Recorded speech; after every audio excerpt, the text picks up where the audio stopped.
Hello everyone, this is Jimmy Singh, broker owner with Supermax Realty. Welcome to my channel Real Estate Edge with Jimmy Singh. In today's video, I like to share my thoughts on the two recent Bank of Canada rate cuts, how it will impact our real estate market. Do I see the market again moving up? Should you be jumping into today's market, or you see the prices growing fast in next quarter? Firstly, as we have seen in the last 2 years, when Bank of Canada start raising the rates 8 times, most economists said we will feel the impact of these rate hikes within next 2 years. And right now we see that how the economy is sluggish and how inflation is coming down because of all these rate hikes. And I think now with all the indicators increasing job losses, Bank of Canada feel confident to start cutting the rates. But in my personal opinion, as a real estate agent selling houses for 18 years, I feel after 8 rate hikes, we need more than 2 rate cuts for the market to start picking up and the sales number to start going up average compared to the 10-year average or history. First thing is, if you're a first-time buyer looking to come in the market, there's a couple of things you have to figure it out. Number one is, when you go on social media, you watch some TikTok videos, there are a lot of gimmicks out there. There's a lot of misinformation out there. As a first-time buyer, yes, there is way you can qualify with 5% mortgage, but your income has to be really high and you have to have a very low debt.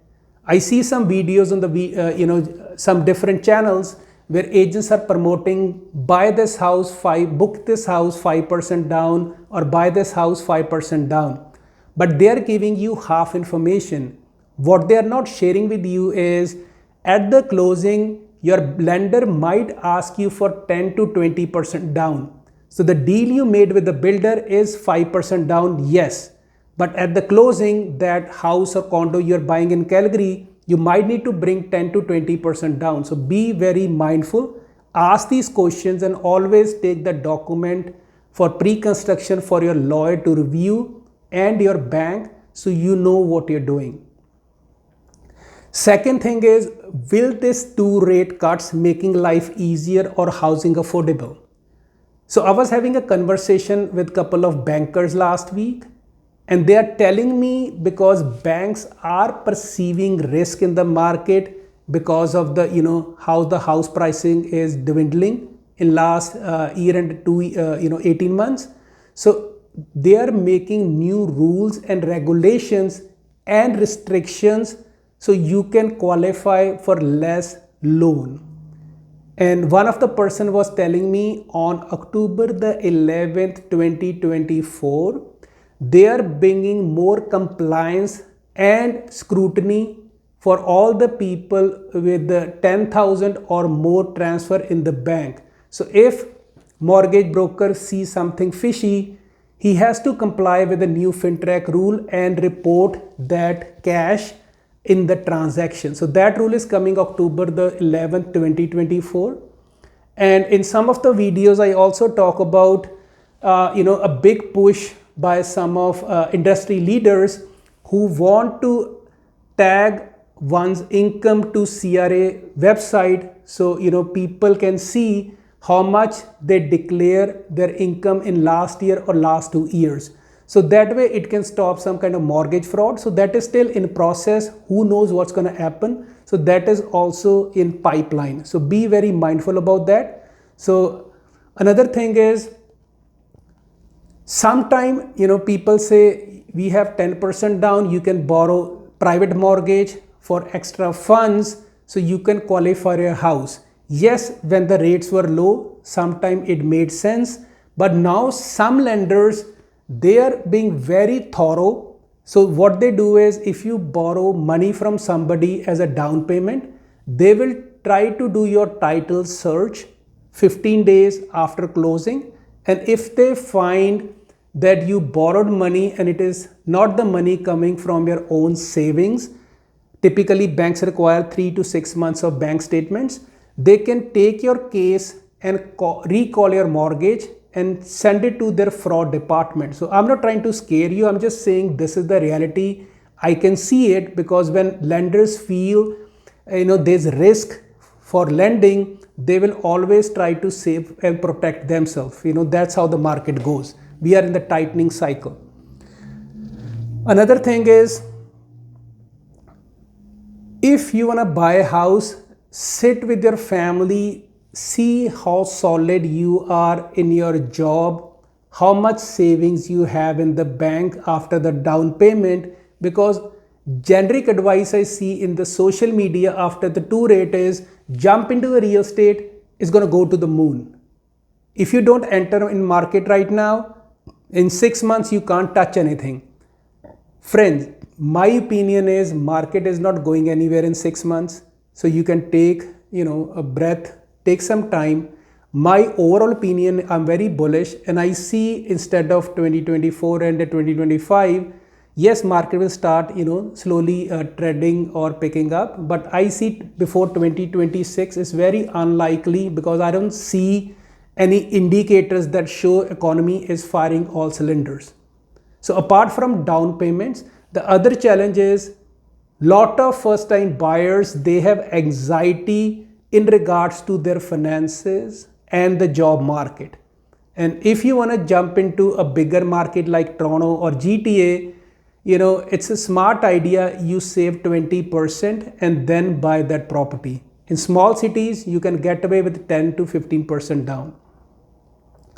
Now talk about homeowners who are renewing their mortgages in next 6 to 8 months, because the Bank of Canada or Stats Canada came up with some data which said 50% Canadians who have mortgages, they will be renewing in 2025, 2026 into higher interest rates. So somebody who had 2.5, 3% rate, now they will be renewing at 5 or a 5.5. If somebody has a B lender mortgage at 5% or 4.5, they will be now renewing at 6, 7, 8, 9%, depending what the situation is. I have a guy who called me a few weeks ago. He said he has a renewal letter from alternate lender giving him 8.5 interest rate. And he told me he can't afford those ones. So folks, it's easy to get into the housing, but then again, you should know how monthly cash flow looks like. So that is very, very critical. And if you think you can just, go to a new lender, the challenge is maybe if you bought a house 2 years ago at the peak, your house might be down in pricing and the appraisal will not come. Same with the higher interest, it might be hard for you to qualify with different lender. So the best option or strategy is stick with the same lender, try to negotiate a lower rate so it will be easy for you to move forward. And don't wait till the last minute because all this process could take more time. So if you want to get ahead of the renewal cycle 6 months, 5 months ahead, talk to the lender, see what your options are. And if you're in a dire situation where you can't afford monthly payments, talk to a local realtor knowledgeable and ask him, if you sell the house, what is the net you can put in the market. So typically people call us for home evaluations all the time. So when we sit with them, we go through all the expenses involved in selling the house so they can see a net sheet, how much money they will get at the closing. That is very important, thing which you have to focus. Another thing is, in social media, there are some people who will say whatever it takes to get extra set of eyeballs. They will do misrepresentation. I have seen in some videos in regards to how great they are in negotiating the price or the size of the house. They might say, I bought this house for my customer in London or in Kitchener, 2600 square feet for this amount of money. Though it is very unreasonable to expect you can get that house, The reason is sometimes they count the basement square feet on top of the first two levels. The house might be 1700 square feet, but in the TikTok video, they might say, I got my client 2500 square feet. So they are counting basement. Typically, we don't count the basement square feet when we sell two-story homes. Second, sometimes I see some agents misrepresent.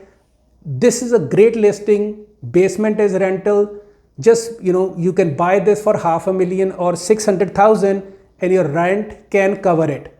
But guys, if you do some research in the area using different websites, you will find out typically they have underpriced this house just to get multiple offers or extra set of eyes.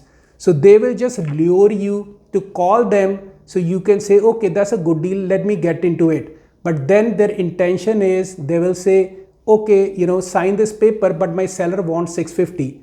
So be very careful, do your research, stay away from these gimmicks. And another thing is, another gimmick I see is sometimes people post in social media, I have sold this house in 2 days, 100% of asking price. But what they don't tell you is that listing was stale on market for 4 months. It was not selling. They reduced the price 4 different times, 40,000, 50,000, 60,000. After pricing close to the fair market value, yes, now the house is sold. Again, guys, as an agent, when I see it, as a broker owner, I see it. Sometimes I don't know what to say. So this is all ridiculous misrepresentation, but that's how few people operate their business. Another big issue I see is some agents, to get listing from the sellers, they just tell you what sellers want to hear.